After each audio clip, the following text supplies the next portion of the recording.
Insomnia the Ark is a third-person dieselpunk RPG that was kickstarted in 2014 by Russian developer Studio Mono. The game places you in the midst of a civil war on a post-apocalyptic space station.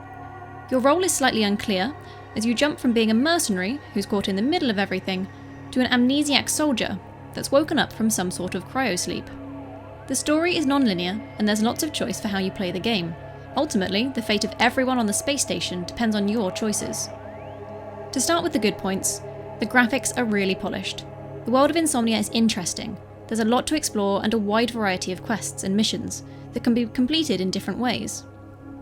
For the most part, the animations are smooth, and the music and ambient audio come together to create a great atmosphere. Unfortunately, it's let down by so many other aspects.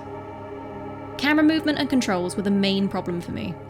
The camera is locked so you can't look up and down, which causes it to jitter and shake if you try to move your mouse vertically. It feels a bit like it was designed to be played with a controller, but there isn't actually any controller support. This also makes the combat feel unnatural, as when you aim with your gun, it's locked to a crosshair that kind of wiggles around in the centre of the screen. I found early in the game that melee combat is pretty broken too. Some enemies seem to be able to one-hit kill you, while others, like this big guy that's clearly over-leveled for me, was so large that when I stood close to him, his attacks couldn't actually hit me. I don't know why anyone would even bother with the guns, as the melee system allows you to stun-lock enemies if you repeatedly hit them, and they don't even try to fight back. After 3 patches, the game is still riddled with bugs.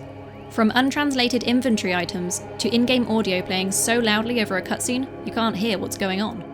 The bitterness of wilted grass, the freshness of waves on the sea. The writing in the game is pretty good. It's a fascinating world with unique characters. However, there's no voice acting other than the cutscenes, so talking to NPCs greets you with walls of text. Some of this is relevant info and adds to the story, but after a while it can get boring to click through. Insomnia has so much potential, it just feels a bit outdated. The survival-esque game style doesn't seem to fit. I had a box come up on my screen a few times saying that I had thirst or hunger, but there was no prior warning to this, or anything to tell me what the effects of those were.